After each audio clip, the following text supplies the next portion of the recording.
가을 감기 그냥 넘기면 폐렴됩니다. 지난주 한 남성이 응급실에 실려왔습니다. 60대 후반, 숨을 제대로 쉬지 못하고 있었습니다.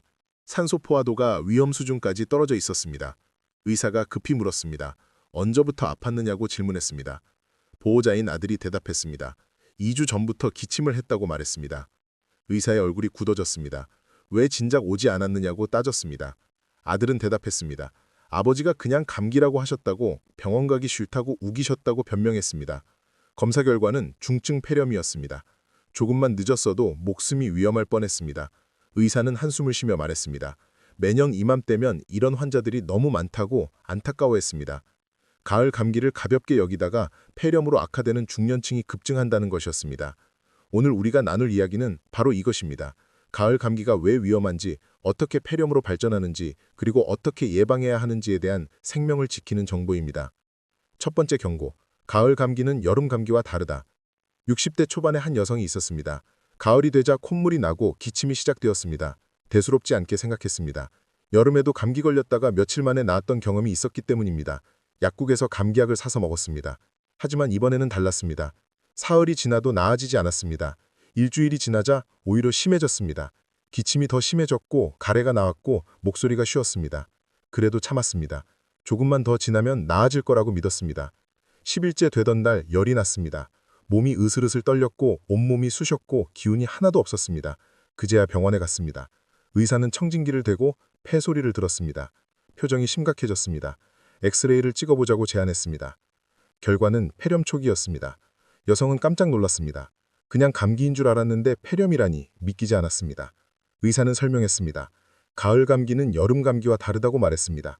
일교차가 크고 공기가 건조하고 면역력이 떨어지는 계절이라 감기가 쉽게 폐렴으로 발전한다고 경고했습니다. 특히 중년 이후에는 더 위험하다고 강조했습니다. 나이가 들면 면역력이 약해지고 회복력이 떨어지고 합병증이 생기기 쉽다고 설명했습니다. 젊었을 때는 며칠 앓다가 나았지만 중년 이후에는 그렇지 않다고 경고했습니다. 여성은 후회했습니다. 진작 병원에 올 걸 하는 생각이 들었습니다. 다행히 초기에 발견해서 항생제 치료로 나았지만 며칠만 늦었어도 입원해야 했다고 들었습니다. 그날 이후 그녀는 가을 감기를 절대 가볍게 여기지 않게 되었습니다. 두 번째 위험, 폐렴은 생각보다 무섭다. 70대 초반의 한 남성은 폐렴으로 한 달간 입원했습니다. 처음에는 기침만 조금 나왔습니다. 가벼운 감기라고 생각했습니다. 하지만 일주일 후 갑자기 악화되었습니다. 고열이 나고 숨쉬기 힘들고 기운이 쭉 빠졌습니다. 병원에 실려가서 검사를 받았습니다. 양쪽 폐에 염증이 생긴 중증 폐렴이었습니다. 즉시 입원했습니다. 항생제를 맞고 산소호흡기를 달고 침대에 누워 지냈습니다. 처음 며칠은 정말 힘들었습니다. 숨쉬는 것조차 고통스러웠고 기침할 때마다 가슴이 찢어지는 것 같았고 밤마다 식은땀을 흘렸습니다. 일주일이 지나도 나아지지 않았습니다. 의사는 더 강한 항생제로 바꿨습니다. 2주째 되어서야 조금씩 호전되기 시작했습니다. 열이 내리고 숨쉬기가 조금 편해지고 기침이 줄어들었습니다. 하지만 완전히 회복되기까지는 한 달이 걸렸습니다. 퇴원 후에도 몇 달간 기침이 남아있었고 체력이 떨어져서 일상생활이 힘들었고 계단 오르기도 버거웠습니다. 의사는 말했습니다. 폐가 손상되어서 완전히 회복되려면 반년 이상 걸릴 것이라고 설명했습니다. 남성은 충격을 받았습니다. 그냥 감기였는데 이렇게 큰 병이 들 줄은 몰랐습니다. 병원비도 만만치 않았습니다. 한 달 입원비에 약값까지 수백만 원이 들었습니다. 무엇보다 고통스러웠던 시간을 돈으로 환산할 수 없었습니다. 의사는 경고했습니다. 폐렴은 노인들에게 매우 위험하다고 강조했습니다. 매년 수많은 노인들이 폐렴으로 사망한다고 말했습니다. 초기에 적절히 치료하면 나을 수 있지만 방치하면 생명이 위험하다고 경고했습니다. 남성의 친구도 비슷한 경험이 있었습니다. 그 친구의 아버지는 폐렴을 제때 치료하지 못해서 돌아가셨다고 털어놓았습니다. 처음에는 감기라고 생각해서 병원에 안 갔다가 너무 늦었다고 후회했습니다. 남성은 소름이 돋았습니다. 자신도 그렇게 될 뻔했다는 생각에 두려웠습니다. 세 번째 신호, 이런 증상이 나타나면 즉시 병원에 가라. 한 의사가 강조했습니다. 가을 감기가 폐렴으로 발전하는 것을 막으려면 초기 증상을 알아야 한다고 말했습니다. 다음과 같은 증상이 나타나면 절대 참지 말고 즉시 병원에 가야 한다고 경고했습니다. 첫째, 기침이 일주일 이상 계속되는 경우입니다. 보통 감기는 3, 4일이면 호전됩니다. 하지만 일주일이 넘어도 기침이 계속되거나 오히려 심해진다면 폐렴을 의심해야 합니다. 특히 누런 가래나 피가 섞인 가래가 나온다면 위험 신호입니다. 둘째, 고열이 사흘 이상 지속되는 경우입니다. 감기는 보통 미열만 나거나 열이 금방 떨어집니다. 하지만 38도 이상의 고열이 계속된다면 폐렴 가능성이 높습니다. 특히 밤에 식은땀을 많이 흘리고 오한이 심하다면 즉시 병원에 가야 합니다.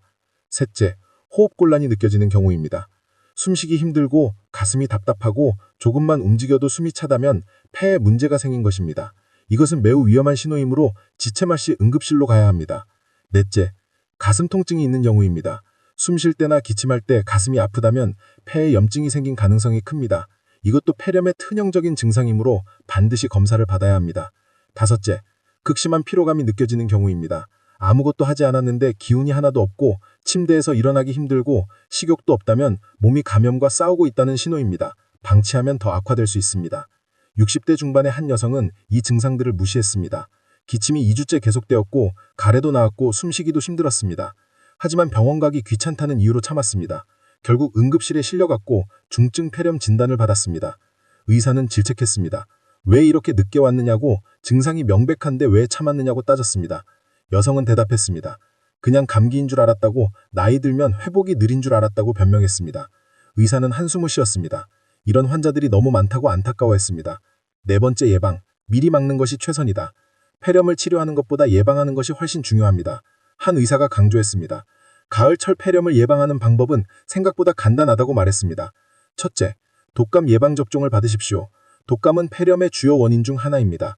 독감에 걸리면 면역력이 떨어지고 폐렴에 쉽게 걸립니다. 특히 65세 이상은 무료로 접종받을 수 있으니 반드시 맞으십시오. 둘째, 폐렴구균 예방접종도 고려해 보십시오. 이것은 폐렴을 일으키는 세균을 막아주는 백신입니다. 65세 이상이나 만성질환이 있는 분들은 꼭 맞는 것이 좋습니다. 셋째, 손을 자주 씻으십시오. 감기 바이러스는 대부분 손을 통해 전염됩니다. 외출 후, 식사 전, 화장실 다녀온 후에는 반드시 비누로 손을 씻으십시오. 특히 공공장소에서 물건을 만진 후에는 손소독제를 사용하십시오. 넷째, 실내 습도를 유지하십시오. 가을철은 공기가 건조합니다. 건조하면 호흡기 점막이 마르고 면역력이 떨어집니다. 가습기를 사용하거나 젖은 투원을 걸어두어 습도를 유지하십시오. 다섯째, 충분히 쉬고 영양을 섭취하십시오. 피곤하면 면역력이 떨어집니다. 밤에 푹 자고 규칙적으로 식사하고 과일과 채소를 많이 드십시오. 특히 비타민 C와 D가 면역력에 도움이 됩니다. 여섯째, 급격한 온도차를 피하십시오. 가을은 일교차가 큽니다. 아침 저녁으로 옷을 따뜻하게 입고 목도리나 스카프로 목을 보호하십시오. 찬바람을 직접 쐬지 않도록 조심하십시오. 일곱째, 사람 많은 곳을 피하십시오. 특히 환절기에는 감기 환자가 많습니다. 밀폐된 공간에 사람이 많으면 전염 위험이 큽니다. 불가피하게 가야 한다면 마스크를 착용하십시오. 한 남성은 이 방법들을 실천했습니다. 매년 가을마다 감기로 고생했던 그였습니다. 하지만 예방접종을 맞고 손을 자주 씻고 건강관리를 하니 달라졌습니다. 그의 가을에는 감기에 안 걸렸고 건강하게 겨울을 맞이할 수 있었습니다. 다섯 번째, 각성. 중년의 건강은 예방이 전부다. 60대 후반의 한 여성이 말했습니다. 젊었을 땐 아파도 금방 나았다고 회상했습니다. 하지만 나이가 들면서 달라졌다고 고백했습니다. 한번 아프면 회복하는 데 시간이 오래 걸리고 합병증도 생기고 후유증도 남는다고 토로했습니다. 그래서 이제는 아프지 않는 것이 최선이라고 깨달았다고 말했습니다. 예방에 투자하는 것이 치료에 쓰는 것보다 훨씬 낫다고 강조했습니다. 예방접종 비용이 아깝다고 생각했는데 입원비에 비하면 아무것도 아니라고 웃었습니다. 검사 결과도 빠짐없이 받는다고 말했습니다. 조기에 발견하면 치료가 쉽고 늦게 발견하면 쏜 셀 수 없다는 것을 너무 많이 봤다고 설명했습니다. 주변 친구들이 암이나 심장병으로 갑자기 세상을 떠나는 것을 보며 건강의 소중함을 깨달았다고 털어놓았습니다. 운동도 꾸준히 한다고 자랑했습니다. 매일 아침 1시간씩 걷고 집에서 스트레칭도 하고 체력을 유지하려고 노력한다고 말했습니다. 처음엔 귀찮았지만 지금은 습관이 되어서 하루라도 안 하면 몸이 근질거린다고 웃었습니다. 식습관도 바꿨다고 말했습니다. 기름진 음식을 줄이고 채소를 많이 먹고 과일도 챙겨 먹는다고 설명했습니다. 술도 끊고 담배도 끊고 건강에 해로운 것은 멀리한다고 강조했습니다. 그 결과 몇 년째 큰 병 없이 건강하게 지내고 있다고 기뻐했습니다. 친구들은 병원 다니느라 바쁜데 자신은 1년에 한두 번 가는 게 전부라고 자랑했습니다. 비결이 뭐냐고 물으면 예방이라고 대답한다고 웃었습니다. 여섯 번째, 결단. 오늘부터 실천하십시오. 지금 이 글을 보시는 여러분께 간곡히 부탁드립니다. 가을 감기를 절대 가볍게 여기지 마십시오. 그냥 감기라고 넘기다가 폐렴이 되면 정말 고생합니다. 돈도 많이 들고 시간도 오래 걸리고 고통도 심합니다. 기침이 일주일 이상 계속되거나 고열이 사흘 이상 지속되거나 숨쉬기 힘들거나 가슴이 아프다면 즉시 병원에 가십시오. 참지 마십시오. 시간이 아깝다는 생각하지 마십시오. 건강보다 중요한 것은 없습니다. 예방접종도 꼭 받으십시오. 독감 백신과 폐렴구균 백신을 맞으십시오. 특히 65세 이상이거나 만성질환이 있다면 반드시 맞으십시오. 백신 가격이 아깝다고 생각하지 마십시오. 입원비에 비하면 아무것도 아닙니다. 손을 자주 씻고 실내 습도를 유지하고 충분히 쉬고 영양을 섭취하십시오. 작은 실천들이 모여 큰 병을 예방합니다. 무엇보다 자신의 몸을 잘 관찰하십시오. 평소와 다른 증상이 나타나면 무시하지 마십시오. 나이 탓이라고 피곤해서 그렇다고 넘기지 마십시오. 조기에 발견하고 치료하면 대부분 나을 수 있습니다. 여러분의 건강은 여러분이 지켜야 합니다. 가족도 의사도 대신해 줄 수 없습니다. 스스로 관리하고 예방하고 조심해야 합니다. 오늘부터 실천하십시오. 내일은 늦을 수 있습니다. 이 영상이 도움이 되셨다면 구독과 좋아요 부탁드립니다. 여러분의 응원이 더 많은 분들에게 생명을 지키는 정보를 전하는 힘이 됩니다. 대표로 여러분의 건강관리 비법도 나눠주시면 서로에게 큰 도움이 됩니다. 우리 모두 건강하게 가을을 보내고